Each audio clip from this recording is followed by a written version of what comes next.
प्रेम से बोलो लक्ष्मी नारायण भगवान की जय, राधा कृष्ण भगवान की जय। आप सभी को आषाढ़ मास की शुरू होने की हार्दिक शुभकामनाएं। आषाढ़ मास हिंदू पंचांग का चौथा मास होता है और यह आध्यात्मिक भक्ति एवं तपस्या के लिए अत्यंत महत्वपूर्ण माना गया है। इस माह में श्रीमद् भागवत कथा का श्रवण करने से अनेक आध्यात्मिक एवं सांसारिक लाभ प्राप्त होते हैं। श्रीमद् भागवत कथा भगवान श्री कृष्ण की लीलाओं, उपदेशों और भक्तों की महिमा का वर्णन करती है। इसका श्रवण करने से व्यक्ति के भीतर ईश्वर के प्रति प्रेम और भक्ति की भावना जागृत होती है, जो अंततः मोक्ष की ओर ले जाती है। भगवत कथा का श्रवण करने से मानसिक तनाव, चिंता और नकारात्मक विचारों में कमी आती है। कथा का वातावरण भजन, कीर्तन और सत्संग मन को शुद्ध और शांत बनाते हैं। शास्त्रों में उल्लेख है कि श्रीमद् भागवत कथा का श्रवण करने मात्र से मनुष्य के जन्मों जन्म के पाप नष्ट हो जाते हैं और उसे अपार पुण्य की प्राप्ति होती है। आषाढ़ मास में वर्षा ऋतु का आरंभ होता है, जो तप और साधना के लिए उपयुक्त समय माना गया है। इस समय भागवत कथा सुनना आत्मा को प्रफुल्लित करता है और साधना में स्थिरता लाता है। जहाँ श्रीमद् भागवत कथा का आयोजन होता है, वहाँ सकारात्मक ऊर्जा का संचार होता है। परिवार के सदस्यों के बीच प्रेम बढ़ता है और घर में सुख, शांति और समृद्धि बनी रहती है। जो लोग नियमित कथा श्रवण करते हैं, उनमें शास्त्रों के प्रति श्रद्धा बढ़ती है, जिससे उनका ध्यान धीरे धीरे साधना, जप और ध्यान की ओर जाता है। आषाढ़ मास में गुरु पूर्णिमा आती है, जो आध्यात्मिक उन्नति के लिए महत्वपूर्ण दिन है। इसी मास से चातुर्मास की शुरुआत भी होती है। इस समय भागवत कथा सुनना विशेष फलदायक माना गया है। आषाढ़ मास में श्रीमद् भागवत कथा का श्रवण करने से न केवल आध्यात्मिक उन्नति होती है, बल्कि ये जीवन को भी सकारात्मक दिशा देता है। मास स्वयं को ईश्वर की भक्ति में समर्पित करने और आत्मा को शुद्ध करने का एक सुनहरा अवसर होता है। तो आज से प्रतिदिन आप हमारे इस चैनल पर आषाढ़ मास महात्म्य की कथाओं के साथ ही श्रीमद् भागवत कथा का भी श्रवण करने वाले हैं। उम्मीद करती हूँ पहले दिन से लेकर अंतिम दिन की कथा तक आप इस चैनल पर बने रहेंगे और हमारे इस चैनल को खूब प्यार देंगे। तो चलिए आज की कथा को हम शुरू करते हैं। तो रसपान कीजिए श्रीमद् भागवत कथा के पहले अध्याय का। राजा परीक्षित ने शुकदेव जी से पूछा, कृपा करके यदु वंश में अपने अंश श्री बलराम जी के साथ अवतीर्ण हुए भगवान श्री कृष्ण का परम पवित्र चरित्र हमें सुनाइए। भगवान श्री कृष्ण समस्त प्राणियों के जीवन दाता एवं सर्वात्मा है। उन्होंने यदु वंश में अवतार लेकर जो जो लीलाएं की, उनका विस्तार से हम लोगों को श्रवण करवाइए। जिनकी तृष्णा के प्यास सर्वदा के लिए बुझ चुकी है, वे जीवन मुक्त महापुरुष जिसका पूर्ण प्रेम से अतृप्त रहकर गान किया करते हैं। मुमुक्षु जनों के लिए जो भवरोग की रामबाण औषधि है, तथा विषय लोगों के लिए भी उनके कान और मन को परम आह्लाद देने वाला है। भगवान श्री कृष्ण चंद्र के ऐसे सुंदर, सुखद, रसीले गुण अनुवास से पशु घाती अथवा आत्मघाती मनुष्य के अतिरिक्त और ऐसा कौन है जो विमुख हो जाए, उसे प्रीति न करे। श्री कृष्ण तो मेरे कुलदेव ही हैं। जब कुरुक्षेत्र में महाभारत युद्ध हो रहा था और देवताओं को भी जीत लेने वाले भीष्म पितामह आदि अतिरथियों से मेरे दादा पांडवों का युद्ध हो रहा था, उस समय कौरवों की सेना उनके लिए अपार समुद्र के समान थी, जिसमें भीष्म आदि वीर बड़े बड़े मच्छों को भी निगल जाने वाले तिमिंगल मच्छों की भांति भय उत्पन्न कर रहे थे। परंतु मेरे स्वनाम धन्य पितामह भगवान श्री कृष्ण के चरण कमलों की नौका का आश्रय लेकर उस समुद्र को अनायास ही पार कर गए। ठीक वैसे ही जैसे कोई मार्ग में चलता हुआ स्वभाव से ही बछड़े के खुर का गड्ढा पार कर जाए। महाराज, मेरा ये शरीर जो आपके सामने है तथा जो कौरव और पांडव दोनों ही वंशों का एकमात्र सहारा था, अश्वत्थामा के ब्रह्मास्त्र से जल चुका था। उस समय मेरी माता जब भगवान की शरण में गई, तब उन्होंने हाथ में चक्र लेकर मेरी माता के गर्भ में प्रवेश किया और मेरी रक्षा की। वे समस्त शरीरधारियों के भीतर आत्मा रूप से रहकर अमृतत्व का दान कर रहे थे और बाहर काल रूप से रहकर मृत्यु का मनुष्य के रूप में प्रतीत होना, ये तो उनकी एक लीला है। आप उन्हीं के ऐश्वर्य और माधुर्य से परिपूर्ण लीलाओं का वर्णन कीजिए। सूत जी कहते हैं, शौनक जी, भगवान के प्रेमियों में अग्रगण्य एवं सर्वज्ञ श्री सुखदेव जी महाराज ने परीक्षित का ऐसा समीचीन प्रश्न सुनकर उनका अभिनंदन किया और भगवान श्री कृष्ण की उन लीलाओं का वर्णन प्रारंभ किया जो समस्त कलमलों को सदा के लिए धो डालती हैं।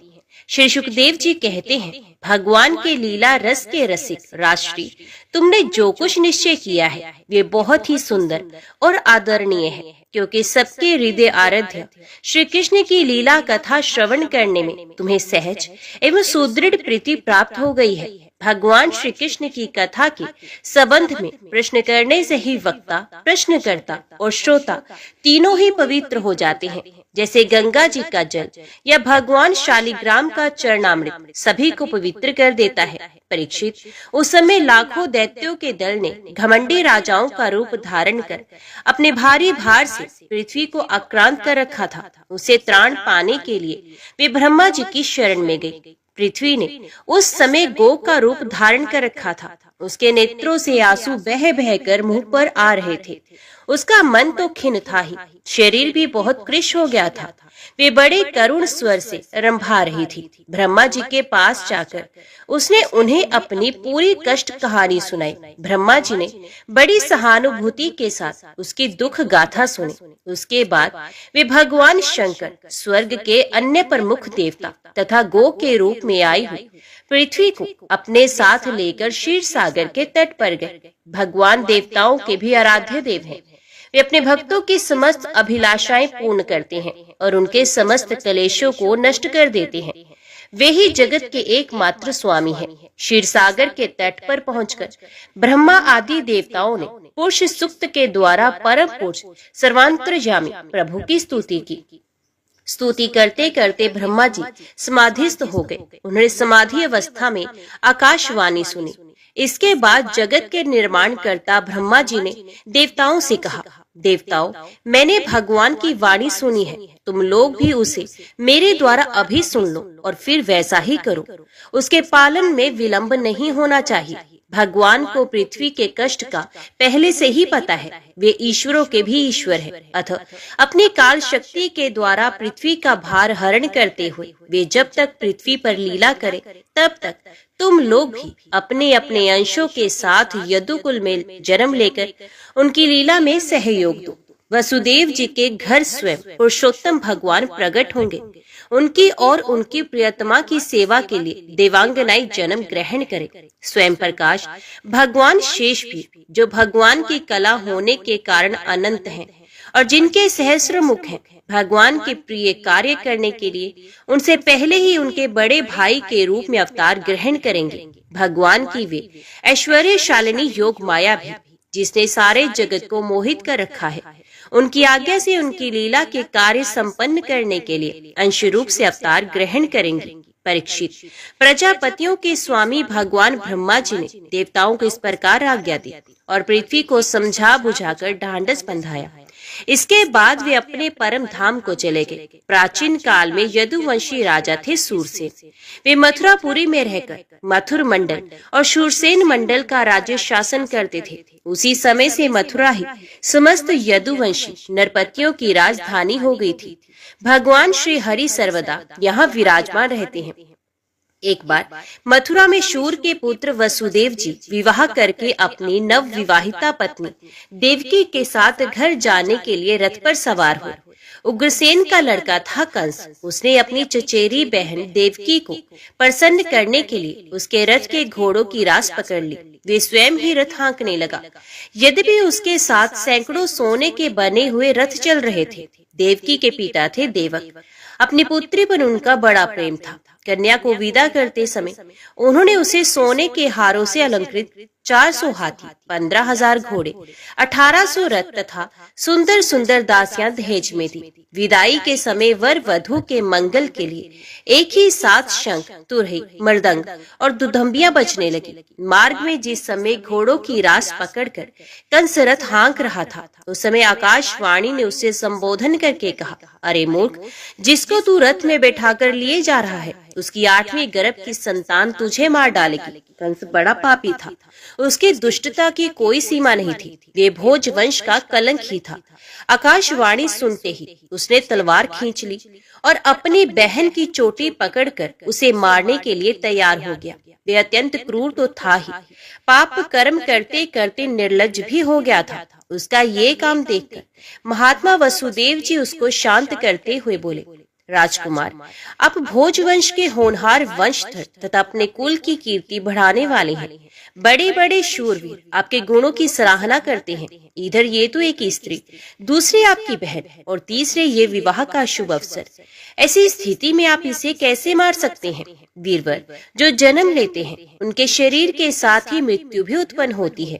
आज हो या 100 वर्ष के बाद जो प्राणी है उसकी मृत्यु होगी ही। जब शरीर का अंत हो जाता है तब जीव अपने कर्म के अनुसार दूसरे शरीर को ग्रहण करके अपने पहले शरीर को छोड़ देता है। उसे विवश होकर ऐसा करना पड़ता है। जैसे चलते समय मनुष्य एक पैर जमाकर ही दूसरा पैर उठाता है, जैसे जोंक किसी अगले तिनके को पकड़ लेती है तब पहले के पकड़े हुए तिनके को छोड़ती है, वैसे जीव भी अपने कर्म के अनुसार किसी शरीर को प्राप्त करने के बाद ही इस शरीर को छोड़ता है।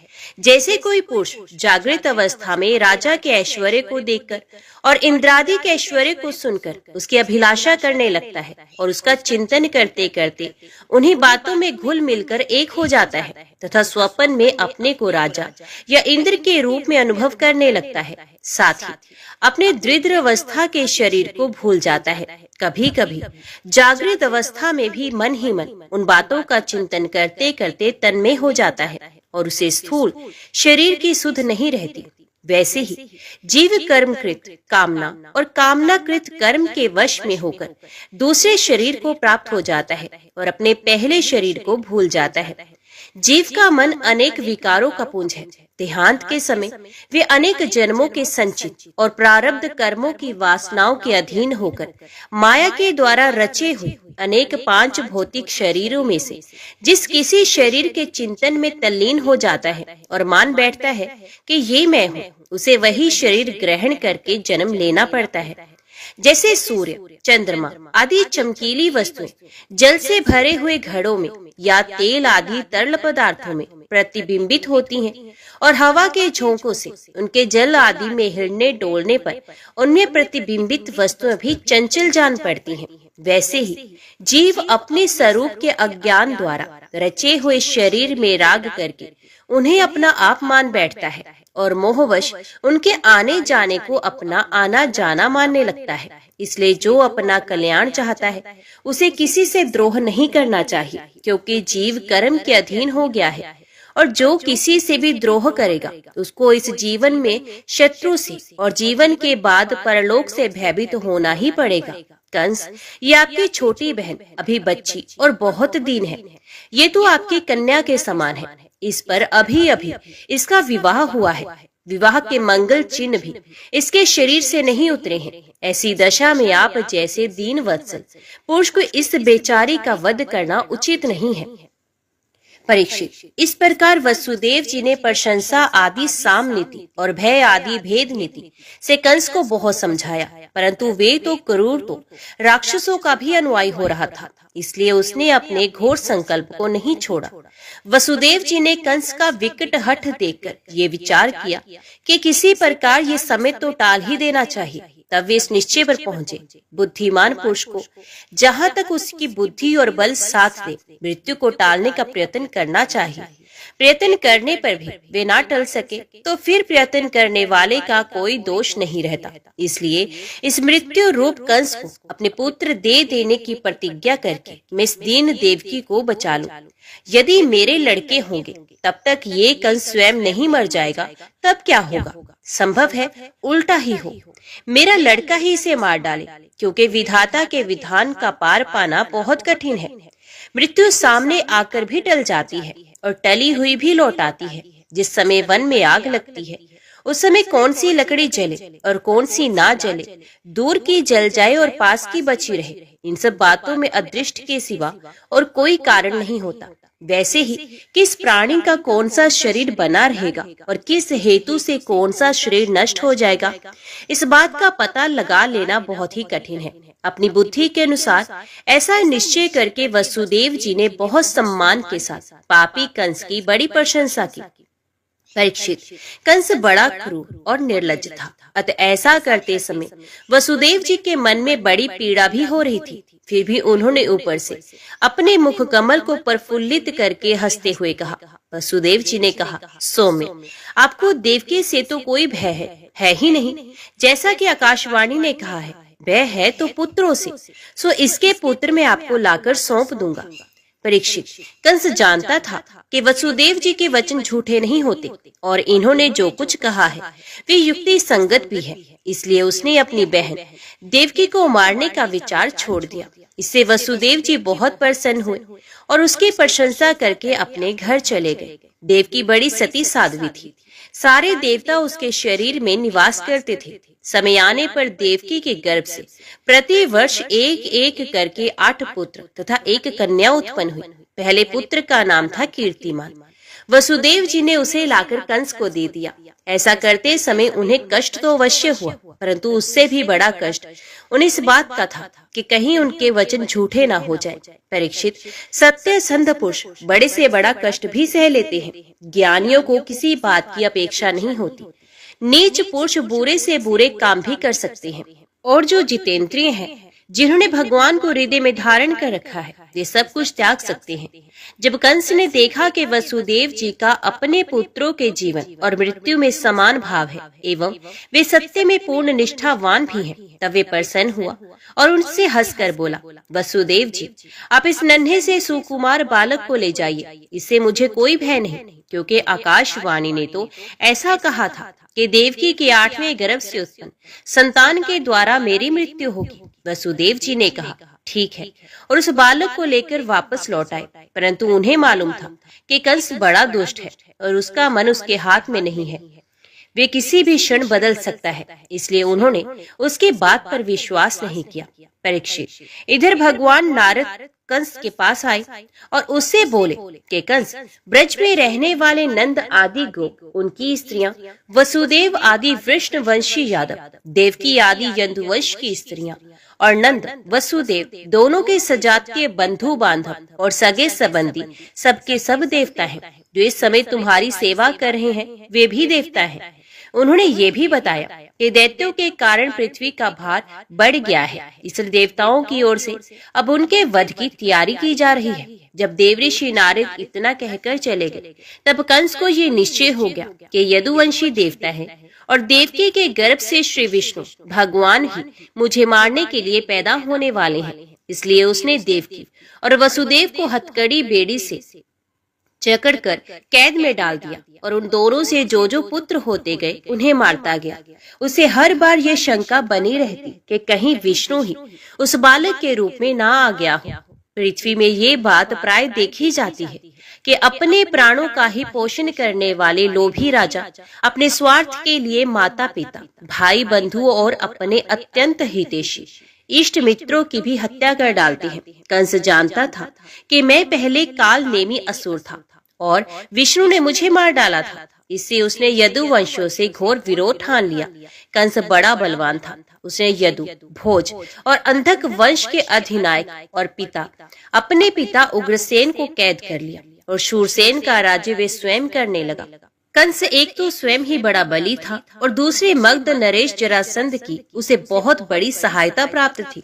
तीसरे उसके साथ थे प्रलंबासुर, बकासुर, चाणूर, तृणाव्रत, अघासुर, मुष्टिक, अरिष्टासुर, द्विद, पूतना, केशी, धेनुक, बाणासुर और भौमासुर आदि बहुत से दैत्य राजा उसके सहायक थे। उनको साथ लेकर वे यदुवंशियों को नष्ट करने लगा। वे लोग भयभीत होकर कुरु, पांचाल, केकई, शालव, विदर्भ, निषद, विदेह और कौशल आदि देशों में जा बसे। कुछ लोग ऊपर से उसके मन के अनुसार काम करते हुए उसकी सेवा में लगे रहे। जब कंस ने एक एक करके देवकी के 6 बालक मार डाले, तब देवकी के 7वें गर्भ में भगवान के अंश स्वरूप श्री शेष जी, जिन्हें अनंत कहते हैं, वो पधारे। आनंद स्वरूप शेष जी के गर्भ में आने के कारण देवकी को स्वाभाविक ही हर्ष हुआ, परंतु कंस शायद इसे भी मार डाले। इस भय से उनका शोक भी बढ़ गया। विश्वात्मा भगवान ने देखा कि मुझे ही अपना स्वामी और सर्वस्व मानने वाले यदुवंशी कंस के द्वारा बहुत ही सताए जा रहे हैं। तब उन्होंने अपनी योग माया को ये आदेश दिया, देवी हे कल्याणी, तुम ब्रज में जाओ। वे प्रदेश ग्वालों और गौओं से सुशोभित है। वहाँ नंद बाबा के गोकुल में वसुदेव की पत्नी रोहिणी निवास करती है। उसकी और भी पत्नियां कंस से डरकर गुप्त स्थानों में रह रही हैं। इस समय मेरा वे अंश, जिसे शेष कहते हैं, देवकी के उदर में गर्भ रूप से स्थित है। उसे वहां से निकालकर तुम रोहिणी के पेट में रख दो। कल्याणी, अब मैं अपने समस्त ज्ञान, बल आदि अंशों के साथ देवी का पुत्र बनूंगा और तुम नंद बाबा की पत्नी यशोदा के गर्भ से जन्म लेना। तुम लोगों को मुंह मांगे वरदान देने में समर्थ होगी। मनुष्य तुम्हें अपनी समस्त अभिलाषाओं को पूर्ण करने वाली जानकर धूप, दीप, नैवेद्य एवं अन्य प्रकार की सामग्रियों से तुम्हारी पूजा करेंगे। पृथ्वी में लोग तुम्हारे लिए बहुत से स्थान बनाएंगे और दुर्गा, भद्रकाली, विजया, वैष्णवी, कुमुदा, चंडिका, कृष्णा, माधवी, कन्या, माया, नारायणी, ईशानी, शारदा और अंबिका आदि बहुत से नामों से पुकारेंगे।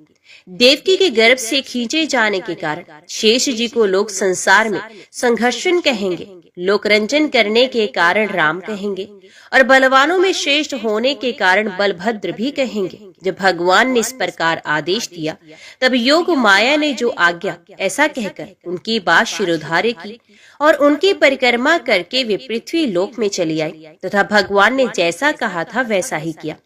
जब योग माया ने देवकी का गर्भ ले जाकर रोहिणी के उदर में रख दिया, तब पूर्ववासी बड़े दुख के साथ आपस में कहने लगे, हाय बेचारी देवकी का ये गर्भ तो नष्ट ही हो गया। भगवान भक्तों को अभय करने वाले हैं, वे सर्वत्र सब रूप में विराजमान हैं, उन्हें कहीं आना जाना नहीं है। इसलिए वे वसुदेव जी के मन में अपनी समस्त कलाओं के साथ प्रकट हो गए। उसने विद्यमान रहने पर भी अपने को अव्यक्त से व्यक्त कर दिया। भगवान की ज्योति को धारण करने के कारण वसुदेव सूर्य के समान तेजस्वी हो गए। उन्हें देखकर लोगों की आंखें चौंधिया जाती। कोई भी अपने बल, वाणी, प्रभाव से उन्हें दबा नहीं सकता था। भगवान के उस ज्योतिर्मय अंश को, जो जगत का परम मंगल करने वाला है, वसुदेव जी के द्वारा आधान किए जाने पर देवी देवकी ने ग्रहण किया। जैसे पूर्व दिशा चंद्रदेव को धारण करती है, वैसे ही शुद्ध सत्व से संपन्न देवी देवकी ने विशुद्ध मन से सर्वात्मा एवं आत्म स्वरूप भगवान को धारण किया। भगवान सारे जगत के निवास स्थान है। देवकी उनका भी निवास स्थान बन गए, परंतु घड़े आदि के भीतर बंद किए हुए दीपक का और अपनी विद्या दूसरे को ना देने वाले ज्ञान खंड की श्रेष्ठ विद्या का प्रकाश जैसे चारों ओर नहीं फैलता, वैसे ही कंस के कारागार में बंद देवकी की भी उतनी शोभा नहीं हुई। देवकी के गर्भ में भगवान विराजमान हो गए थे। उसके मुख पर पवित्र मुस्कान थी और उसके शरीर की कांति से बंदी ग्रह जगमगाने लगा था। जब कंस ने उसे देखा, तब वे मन ही मन कहने लगा, अब की बार मेरे प्राणों के ग्राहक विष्णु ने इसके गर्भ में अवश्य ही प्रवेश किया है, क्योंकि इससे पहले देवकी कभी ऐसी ना थी। अब इस विषय में शीघ्र से शीघ्र मुझे क्या करना चाहिए? देवकी को मारना तो ठीक ना होगा, क्योंकि वीर पुरुष सर्वात्वश अपने पराक्रम को कलंकित नहीं करते। एक तो ये स्त्री है, दूसरी मेरी बहन और तीसरी गर्भवती है। इसको मारने से तो तत्काल ही मेरी कीर्ति, लक्ष्मी और आयु नष्ट हो जाएगी। वे मनुष्य तो जीवित रहने पर भी मरा हुआ ही है। जो अत्यंत क्रूरता का व्यवहार करता है, उसकी मृत्यु के बाद लोग उसे गाली देते हैं। इतना ही नहीं, वे देह अभिमानियों के योग्य घोर नरक में भी वश्य जाता है। यद्यपि कंस देवकी को मार सकता था, किंतु स्वयं ही वे इस अत्यंत क्रूरता के विचार से निवृत्त हो गया। अब भगवान के प्रति दृढ़ वैर का भाव मन में गांठकर उनके जन्म की प्रतीक्षा करने लगा।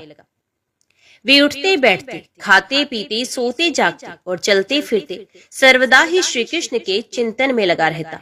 जहाँ उसकी आंख पड़ती, जहाँ कुछ खड़का होता, वहाँ उसे श्री कृष्ण दिख जाते। इस प्रकार उसे सारा जगत ही श्री कृष्णमय दिखने लगा। परीक्षित, भगवान शंकर और ब्रह्मा जी कंस के कैद खाने में आए उनके साथ नारद आदि ऋषि भी थे। वे लोग सुमधुर वचनों से सबकी अभिलाषा पूर्ण करने वाले श्रीहरि की इस प्रकार स्तुति करने लगे, हे प्रभु, अब सत्य संकल्प है, सत्य ही आपकी प्राप्ति का श्रेष्ठ साधन है। सृष्टि के पूर्व, प्रलय के पश्चात और संसार की स्थिति के समय इन असत्य अवस्थाओं में भी आप सत्य हैं। पृथ्वी, जल, तेज, वायु और आकाश, इन 5 दृश्यमान सत्यों के आप ही कारण हैं और उनमें अंतर्यामी रूप से विराजमान भी हैं। आप इस दृश्यमान जगत के परमार्थ स्वरूप हैं। आप ही मधुर वाणी और समदर्शन के प्रवर्तक हैं। भगवान अब बस सत्य स्वरूप ही हैं। हम सब आपकी शरण में आए हैं। ये संसार क्या है? एक सनातन वृक्ष। इस वृक्ष का आश्रय है प्रकृति। इसके 2 फल हैं, सुख और दुख। 3 जड़ें हैं, सत्व, रज और तम। 4 रस हैं, धर्म, अर्थ, काम और मोक्ष। इसके जानने के 5 प्रकार हैं, श्रोत, त्वचा, नेत्र, रसना और नासिका। इसके 6 स्वभाव हैं, पैदा होना, रहना, बढ़ना, बदलना, घटना और नष्ट हो जाना। इस वृक्ष की शाल है 7 धातुएं, रस, रुधिर, मांस, भेद, अस्थि, मज्जा और शुक्र। 8 शाखाएं हैं, 5 महाभूत, मन, बुद्धि और अहंकार। इसमें मुख आदि 9 द्वार खोड़ल हैं। प्राण, अपान, व्यान, उदान, समान, नाग, कुर्म, कृकिल, देवदत्त और धनंजय। ये 10 प्राण ही इसके 10 पत्ते हैं। इस संसार रूपी वृक्ष पर 2 पक्षी हैं, जीव और ईश्वर। इस संसार रूप वृक्ष की उत्पत्ति के आधार एकमात्र आप ही हैं। आप में ही इसका प्रलय होता है और आपके ही अनुग्रह से इसकी रक्षा भी होती है। जिनका चित्त आपकी माया से आवृत हो रहा है, इस सत्य को समझाने की शक्ति खो बैठा है, वे ही उत्पत्ति, स्थिति और प्रलय करने वाले ब्रह्मादि देवताओं को अनेक दिखते हैं। तत्वज्ञानी पुरुष तो सबके रूप में केवल आपका ही दर्शन करते हैं। आप ज्ञान स्वरूप हैं, आत्मा है। चराचर जगत के कल्याण के लिए अनेकों रूप धारण करते हैं। आपके वे रूप विशुद्ध, अप्राकृतिक, सत्व में होते हैं और संत पुरुषों को बहुत सुख देते हैं। साथ ही दुष्टों को उनकी दुष्टता का दंड भी देते हैं, उनके लिए अमंगल में भी होते हैं।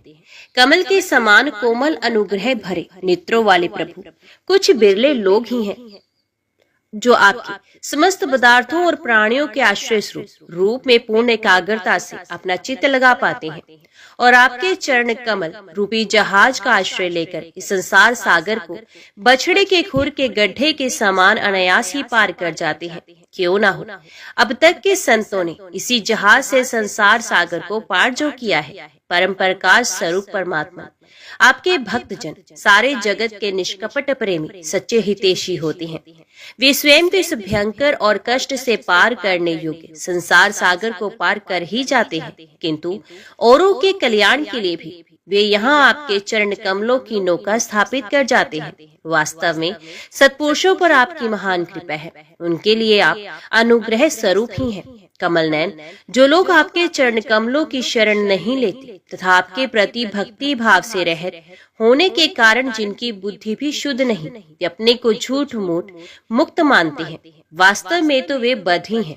वे यदि बड़ी तपस्या और साधना का कष्ट उठाकर किसी प्रकार ऊंचे से ऊंचे पद पर भी पहुंच जाए तो भी वहां से नीचे गिर जाते हैं। परंतु भगवान, जो आपके अपने निज जन हैं, जिन्होंने आपके चरणों में अपनी सच्ची प्रीति जोड़ रखी है, वे कभी उन ज्ञान अभिमानियों की भांति अपने साधन मार्ग से गिरते नहीं। प्रभु, वे बड़े बड़े विघ्न डालने वालों की सेना के सरदारों के सर पर पैर रखकर निर्भय होकर विचरते हैं। कोई भी विघ्न उनके मार्ग में रुकावट नहीं डाल सकते, क्योंकि उनके रक्षक आप जो हैं।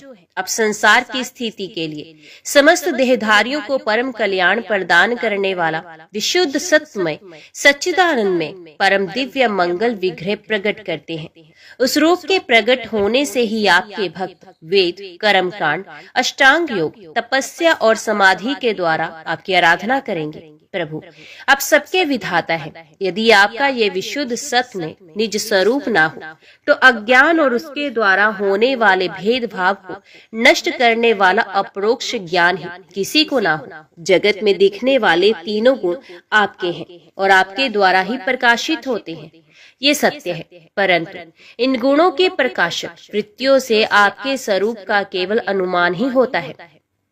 वास्तविक स्वरूप का साक्षात्कार नहीं होता। भगवान मन और वेद वाणी के द्वारा केवल आपके स्वरूप का अनुमान मात्र होता है, क्योंकि आप उनके द्वारा दृश्य नहीं, उनके साक्षी हैं। इसलिए आपके गुण, जन्म और कर्म आदि के द्वारा आपके नाम और रूप का निरूपण नहीं किया जा सकता। फिर भी प्रभु आपके भक्तजन उपासना आदि क्रिया योगों के द्वारा आपका साक्षात्कार तो करते ही हैं।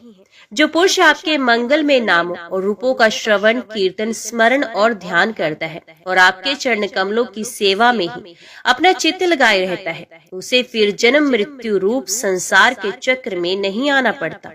संपूर्ण दुखों को हरने वाले भगवान आप सर्वेश्वर हैं। ये पृथ्वी तो आपका चरण कमल ही है। आपके अवतार से इसका भार दूर हो गया। धन्य है।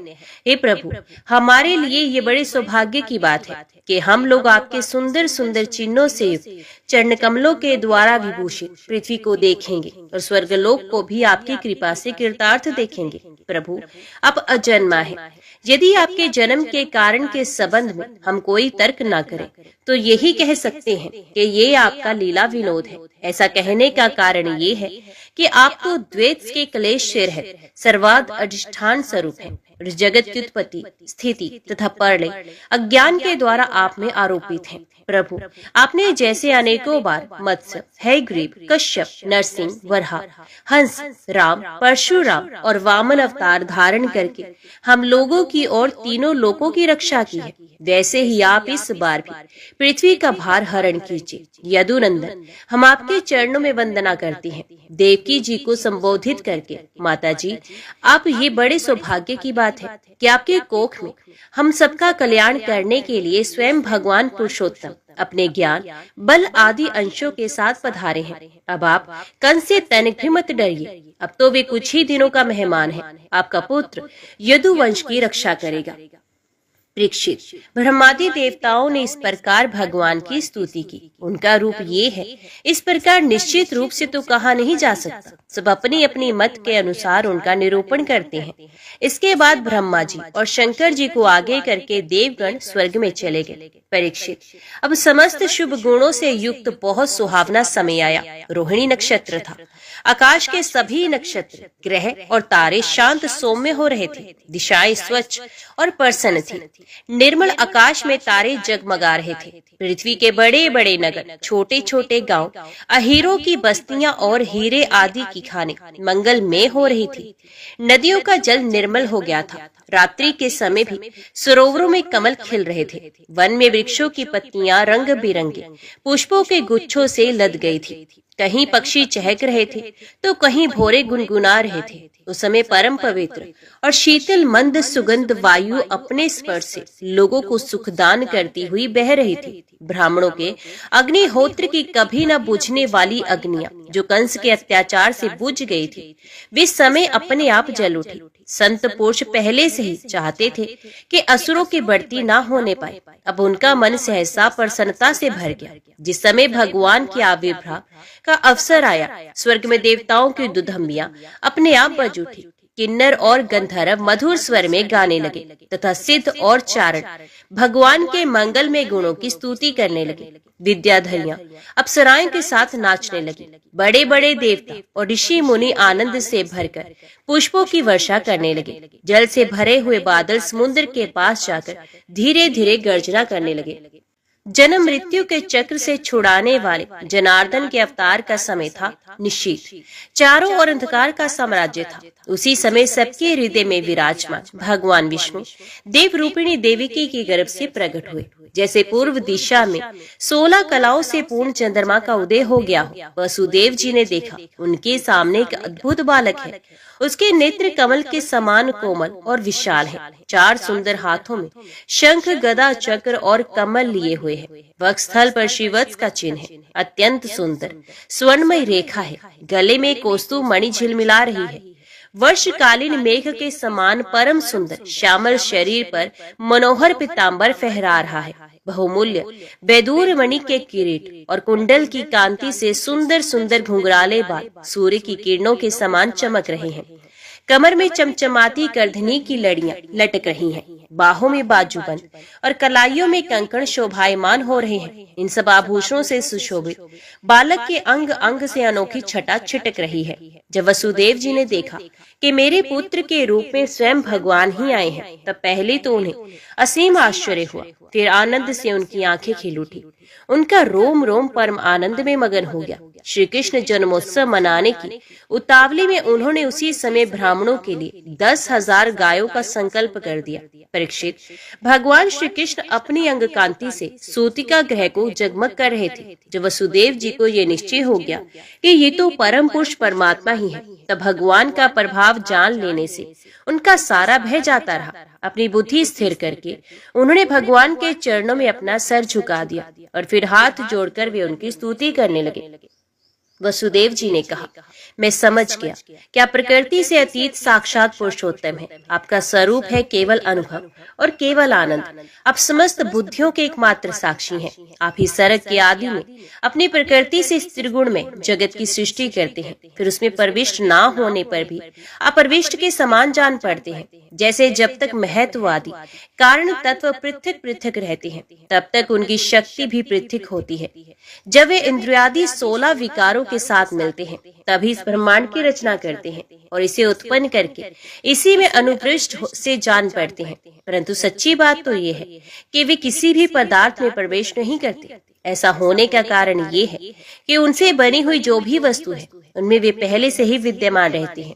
ठीक वैसे ही बुद्धि के द्वारा केवल गुणों के लक्षणों का ही अनुमान किया जाता है और इंद्रियों के द्वारा केवल गुण में विषयों का ही ग्रहण होता है। यद्यपि आप उनमें रहते हैं, फिर भी उन गुणों के ग्रहण से आपका ग्रहण नहीं होता। इसका कारण ये है कि आप सब कुछ हैं, सबके अंतर्यामी हैं और परमार्थ सत्य आत्म स्वरूप है। गुणों का आवरण आपको ढक नहीं सकता, इसलिए आप में न बाहर है न भीतर। फिर आप किसमें प्रवेश करेंगे? जो अपने इन दृश्य गुणों को अपने से पृथक मानकर सत्य समझता है, वे अज्ञानी है। क्योंकि विचार करने पर ये देह गेह आदि पदार्थ वाग विलास के सिवा और कुछ नहीं सिद्ध होते।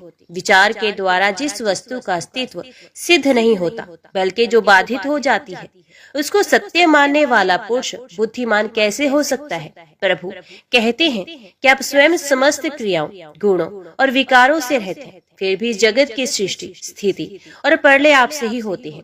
ये बात परम ऐश्वर्यशाली परब्रह्म परमात्मा आपके लिए असंगत नहीं है, क्योंकि तीनों गुणों के आश्रय आप ही हैं। इसलिए उन गुणों के कार्य आदि का आप में ही आरोप किया जाता है। आप ही तीनों लोगों की रक्षा करने के लिए अपनी माया से सत्वमय शुक्ल वर्ण धारण करते हैं। उत्पत्ति के लिए रज प्रधान रक्त वर्ण और प्रलय के समय तमोगुण प्रधान कृष्ण वर्ण स्वीकार करते हैं। प्रभु आप सर्वशक्तिमान और सबके स्वामी हैं। इस संसार की रक्षा के लिए आपने मेरे घर में अवतार लिया है। आजकल कोटि कोटि असुर सेनापतियों ने राजा का नाम धारण कर रखा है और अपने अधीन बड़ी बड़ी सेनाएं कर रखी हैं। आप उन सबका संहार करेंगे।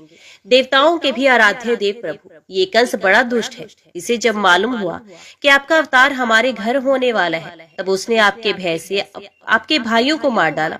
अभी उसके दूत आपके अवतार का समाचार उसे सुनाएंगे और वे अभी अभी हाथ में शस्त्र लेकर दौड़ आएगा। परीक्षित, इधर देवकी ने देखा कि मेरे पुत्र में तो पुरुषोत्तम भगवान के सभी लक्षण मौजूद हैं। पहले तो उन्हें कंस से कुछ भय मालूम हुआ, परंतु फिर वे बड़े पवित्र भाव से मुस्कुराती हुई स्तुति करने लगी। हे प्रभु, वेदों ने आपके जिस रूप को अव्यक्त और सबका कारण बताया है, जो ब्रह्म ज्योति स्वरूप समस्त गुणों से रहित और विकारहीन है, उसे विशेषण रहित, अनविचनीय, निष्क्रिय एवं केवल विशुद्ध सत्ता के रूप में कहा गया है। वही बुद्धि आदि के प्रकाशक विष्णु आप स्वयं हैं। जिस समय ब्रह्मा की पूरी आयु 2 प्रारब्ध समाप्त हो जाती है, काल शक्ति के प्रभाव से सारे लोक नष्ट हो जाते हैं। पंच महाभूत अहंकार में, अहंकार महतत्व में और महतत्व प्रकृति में लीन हो जाता है। उस समय एकमात्र आप ही शेष रह जाते हैं। इसी से आपका एक नाम शेष भी है। प्रकृति के एकमात्र सहायक प्रभु, निमेष से लेकर वर्ष पर्यंत अनेक विभागों में विभक्त जो काल है, जिसकी चेष्टा से ये संपूर्ण विश्व सचेष्ट हो रहा है और जिसकी कोई सीमा नहीं है, वे आपकी लीला मात्र है। आप सर्वशक्तिमान और परम कल्याण के आश्रय हैं। मैं आपकी शरण लेती हूँ प्रभु। ये जीव मृत्युग्रस्त हो रहा है। ये मृत्यु रूप कराल व्याल से भयभीत होकर संपूर्ण लोकांतरों में भटकता रहा है, परंतु इसे कभी नहीं, कहीं भी ऐसा स्थान नहीं मिल सका जहाँ ये निर्भय होकर रहे। आज बड़े भाग्य से इसे आपके चरणार विंदों की शरण मिल गई है, अतः अब ये स्वस्थ होकर सुखों की नींद सो रहा है। औरों की बात ही क्या, स्वयं मृत्यु भी इससे भयभीत होकर भाग गई है। प्रभु आप हैं भक्त भयहारी और हम लोग इस दुष्ट कंस से बहुत ही भयभीत हैं, अतः आप हमारी रक्षा कीजिए। आपका ये चतुर्भुज दिव्य रूप ध्यान की वस्तु है। इसे केवल मांस मज्जा में शरीर पर ही दृष्टि रखने वाले देह अभिमानी पुरुषों के सामने प्रकट मत कीजिए। मधुसूदन, इस पापी कंस को ये बात मालूम ना हो कि आपका जन्म मेरे गर्भ से हो रहा है। मेरा धैर्य टूट रहा है। आपके लिए मैं कंस से बहुत डर रही हूँ। विश्वात्मन, आपका ये रूप अलौकिक है। आप शंख चक्र गदा और कमल की शोभा से युक्त अपना ये चतुर्भुज रूप छिपा लीजिए। प्रलय के समय आप इस संपूर्ण विश्व को अपने शरीर में वैसे ही स्वाभाविक रूप से धारण करते हैं जैसे कोई मनुष्य अपने शरीर में रहने वाले शीघ्र रूप आकाश को। वही परम पुरुष परमात्मा आप मेरे गर्भवासी हुए। ये आपकी अद्भुत मनुष्य लीला नहीं तो और क्या है। श्री भगवान ने कहा, हे देवी, स्वयंभू मनवंतर में जब तुम्हारा पहला जन्म हुआ था उस समय तुम्हारा नाम था प्रश्नि और ये वसुदेव सुतपा नाम से के प्रजापति थे। तुम दोनों के हृदय बड़े शुद्ध थे। जब ब्रह्मा जी ने तुम दोनों को संतान उत्पन्न करने की आज्ञा दी तब तुम लोगों ने इंद्रियों का दमन करके उत्कृष्ट तपस्या की। तुम दोनों ने वर्षा, वायु, घाम, शीत, उष्ण आदि काल के विभिन्न गुणों को सहन किया और प्राणायाम के द्वारा अपने मन के मैल को धो डाला। तुम दोनों कभी सूखे पत्ते खा लेते और कभी हवा पीकर रह जाते। तुम्हारा चित्त बड़ा शांत था। इस प्रकार तुम लोगों ने मुझसे अभीष्ट वस्तु प्राप्त करने की इच्छा से मेरी आराधना की। मुझ में चित्त लगाकर ऐसा परम दुष्कर और घोर तप करते करते देवताओं के 12,000 वर्ष बीत गए। पुण्यमयी देवी, उस समय मैं तुम दोनों पर प्रसन्न हुआ क्योंकि तुम दोनों ने तपस्या, श्रद्धा और प्रेममयी भक्ति से अपने हृदय में नित्य निरंतर मेरी भावना की थी। उस समय तुम दोनों की अभिलाषा पूर्ण करने के लिए वर देने वालों का राजा मैं इसी रूप में तुम्हारे सामने प्रकट हुआ। जब मैंने कहा कि तुम्हारी जो इच्छा हो मुझसे मांग लो, तब तुम दोनों ने मेरे जैसा पुत्र मांगा। उस समय तक विषय भोगों से तुम लोगों का कोई संबंध नहीं हुआ था। तुम्हारे कोई संतान भी नहीं थी, इसलिए मेरी माया से मोहित होकर तुम दोनों ने मुझसे मोक्ष नहीं मांगा। तुम्हें मेरे जैसा पुत्र होने का वर प्राप्त हो गया और मैं वहां से चला गया। अब सफल मनोरथ होकर तुम लोग विषयों का भोग करने लगे। मैंने देखा कि संसार में शील, स्वभाव, उदारता तथा अन्य गुणों में मेरे जैसा दूसरा कोई नहीं, इसलिए मैं ही तुम दोनों का पुत्र हुआ और उस समय मैं कृष्ण गर्भ के नाम से विख्यात हुआ। फिर दूसरे जन्म में तुम हुई अदिति और वसुदेव हुए कश्यप। उस समय भी मैं तुम्हारा पुत्र हुआ। मेरा नाम था उपेंद्र। शरीर छोटा होने के कारण लोग मुझे वामन भी कहते थे। सती देवकी, तुम्हारे इस तीसरे जन्म में भी मैं उसी रूप से फिर तुम्हारा पुत्र हुआ हूँ। मेरी वाणी सर्वदा सत्य होती है। मैंने तुम्हें अपना ये रूप इसलिए दिखला दिया कि तुम्हें मेरे पूर्ण अवतारों का स्मरण हो जाए। यदि मैं ऐसा नहीं करता तो केवल मनुष्य शरीर से मेरे अवतार की पहचान नहीं हो पाती। तुम दोनों मेरे प्रति पुत्र भाव तथा निरंतर ब्रह्म भाव रखना। इस प्रकार वात्सल्य, स्नेह और चिंतन के द्वारा तुम्हें मेरे परम पद की प्राप्ति होगी। भगवान इतना कहकर चुप हो गए। अब उन्होंने अपनी योग माया से माता पिता के देखते देखते तुरंत एक साधारण शिशु का रूप धारण कर लिया। तब वसुदेव जी ने भगवान की प्रेरणा से अपने पुत्र को लेकर सूतिका गृह से बाहर निकलने की इच्छा की। उसी समय नंद पत्नी यशोदा के गर्भ से उस योग माया का जन्म हुआ, जो भगवान की शक्ति होने के कारण उनके समान ही जन्म रहे थे। उसी योग माया ने द्वारपाल और पूर्ववासियों की समस्त इंद्रिय वृत्तियों की चेतना हर ली। वे सब के सब अचेत होकर सो गए। बंदी गृह के सभी दरवाजे बंद थे। उनमें बड़े बड़े किवाड़, लोहे की जंजीरें और ताले जड़े हुए थे। उनके बाहर जाना बड़ा ही कठिन था, परंतु वसुदेव जी भगवान श्री कृष्ण को गोद में लेकर ज्यों ही उनके निकट पहुंचे त्यों ही वे सब दरवाजे अपने आप खुल गए। ठीक वैसे ही जैसे सूर्य उदय होते ही अंधकार दूर हो जाता है, उस समय बादल धीरे धीरे गरज कर जल की फुहारे छोड़ रहे थे। इसलिए शेष जी अपने फनों से जल को रोकते हुए भगवान के पीछे पीछे चलने लगे। उन दिनों बार बार वर्षा होती रहती थी। इससे यमुना जी बहुत बढ़ गई थी। उनका प्रवाह गहरा और तेज हो गया था। तरल तरंगों के कारण जल पर फेन ही फेन हो रहा था। सैकड़ों भयानक भंवर पड़ रहे थे। जैसे सीतापति भगवान श्री राम जी को समुद्र ने मार्ग दे दिया था, वैसे ही यमुना जी ने भगवान को मार्ग दे दिया। वसुदेव जी ने नंद बाबा के गोकुल में जाकर देखा कि सबके सब गोप नींद में अचेत पड़े हुए हैं। उन्होंने अपने पुत्र को यशोदा जी की शैया पर सुला दिया और उनकी नवजात कन्या लेकर वे बंदी गृह में लौट आए।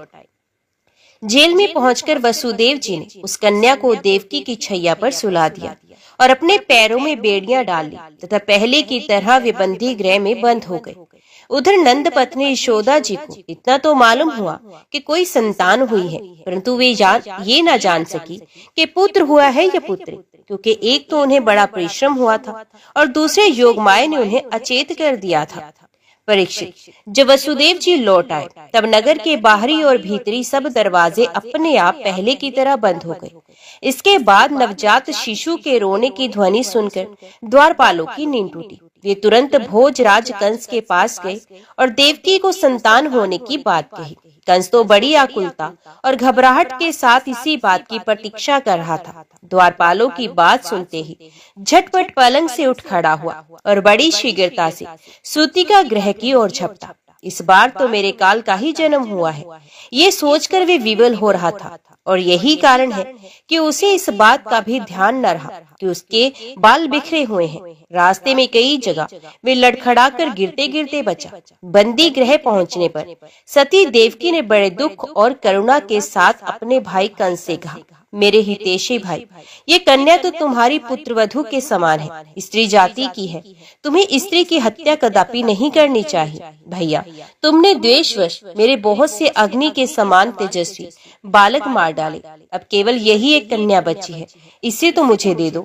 अवश्य ही मैं तुम्हारी छोटी बहन हूँ। मेरे बहुत से बच्चे मर गए हैं, इसलिए मैं अत्यंत दीन हूँ। मेरे प्यारे और समर्थ भाई, तुम मुझे मंदभागिनी को ये अंतिम संतान अवश्य दे दो।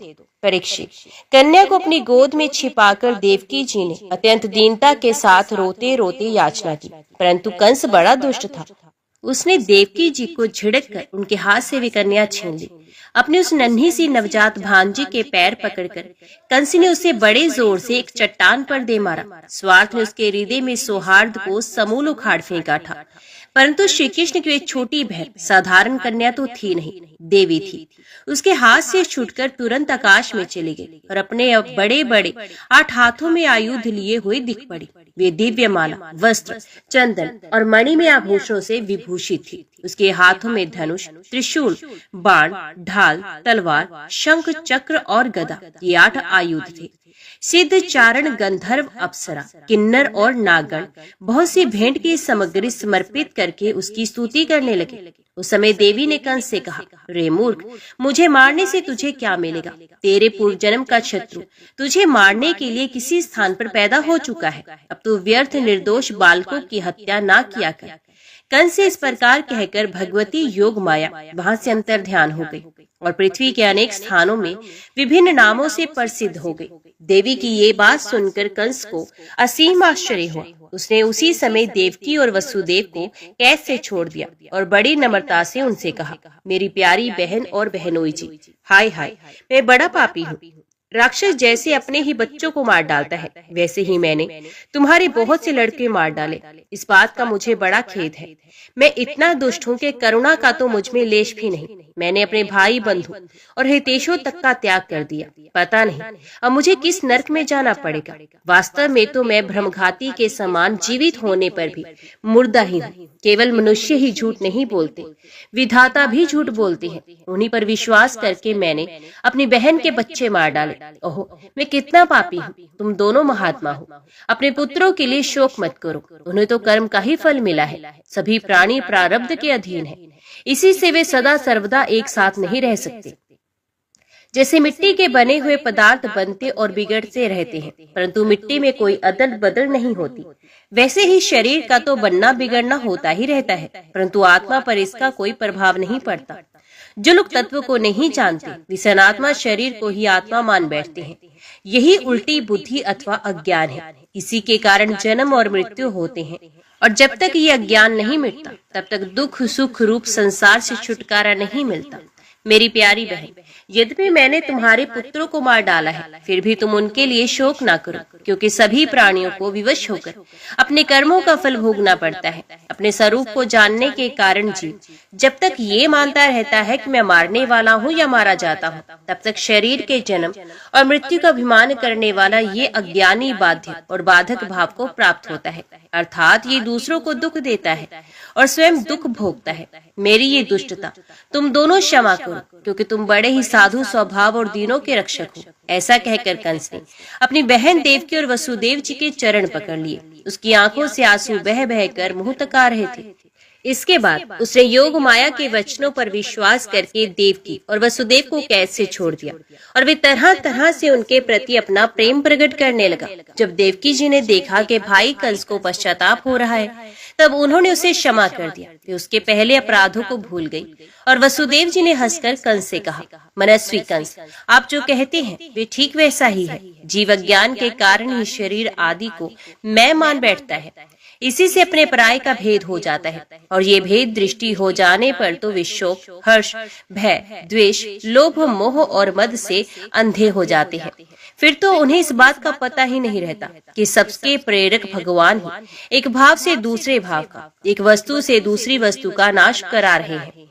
जब वसुदेव और देवकी ने इस प्रकार प्रसन्न होकर निष्कपट भाव से कंस के साथ बातचीत की, तब उनसे अनुमति लेकर वे अपने महल चले गए। वे रात्रि बीत जाने पर कंस ने अपने मंत्रियों को बुलाया और योग माया ने जो कुछ कहा था वे सब उन्हें कह सुनाया। कंस ने मंत्री पूर्णतः नीति निपुण नहीं थे। दैत्य होने के कारण स्वभाव से देवताओं के प्रति शत्रुता का भाव रखते थे।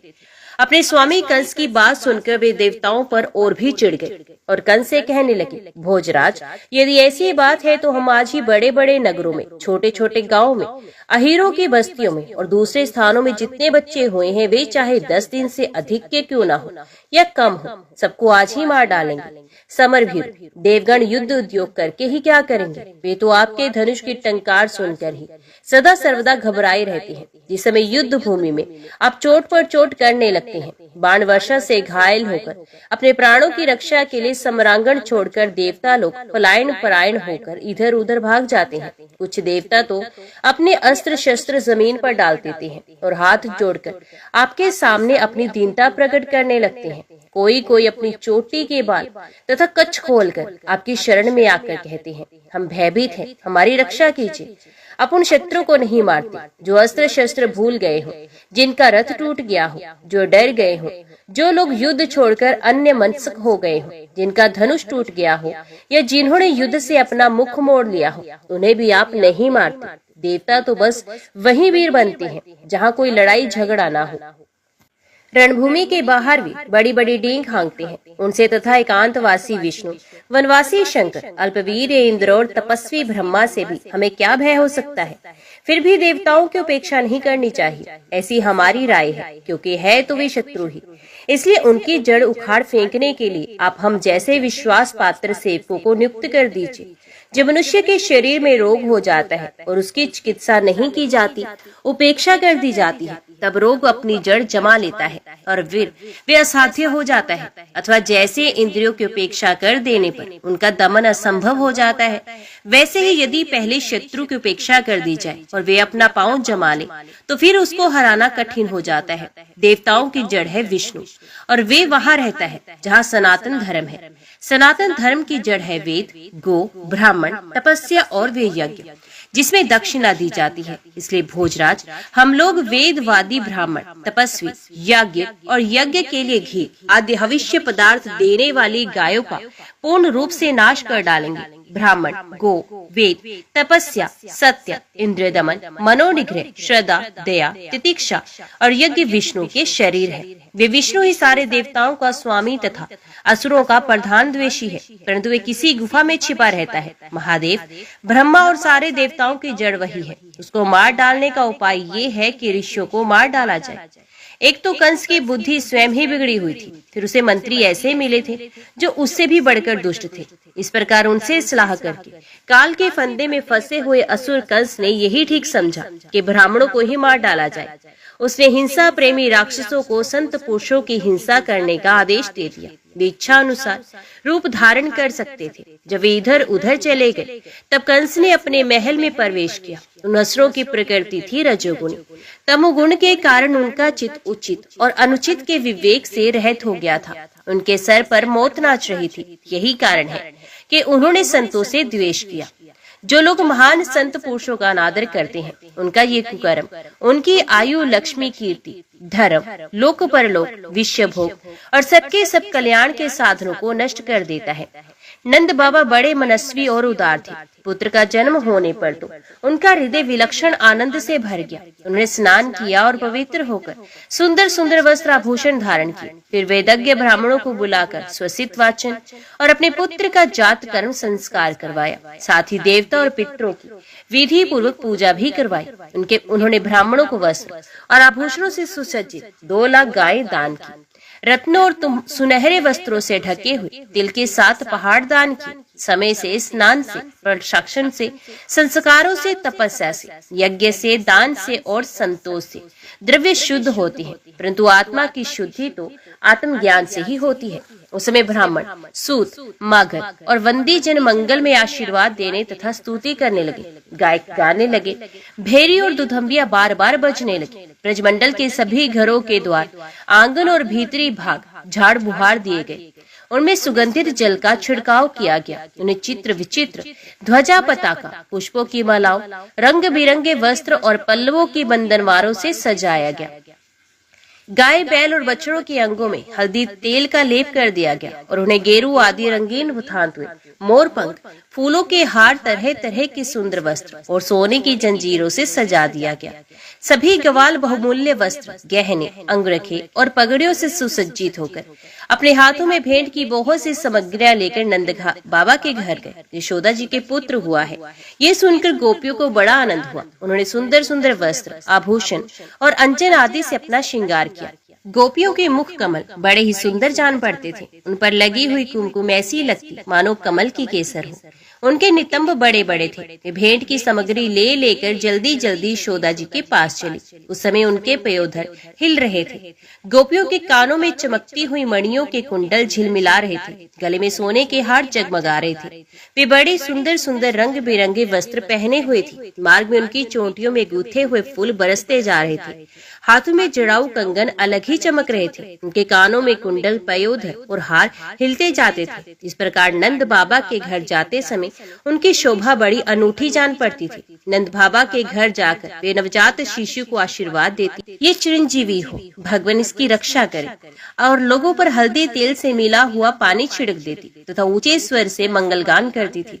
भगवान श्री कृष्ण समस्त जगत के एकमात्र स्वामी हैं। उनके ऐश्वर्य, माधुर्य, वात्सल्य सभी अनंत हैं। वे जब नंद बाबा के ब्रज में प्रकट हुए समय उनके जन्म का महान उत्सव मनाया गया। उनमें बड़े बड़े विचित्र और मंगल में बाजे बजाए जाने लगे। आनंद में मतवाले होकर गोपगण एक दूसरे पर दही, दूध, घी और पानी उड़ेलने लगे। एक दूसरे के मुंह पर मक्खन मलने लगे और मक्खन फेंक फेंक कर आनंद उत्सव मनाने लगे। ओम नमो भगवते वासुदेवाय नमः। जय श्री राधे।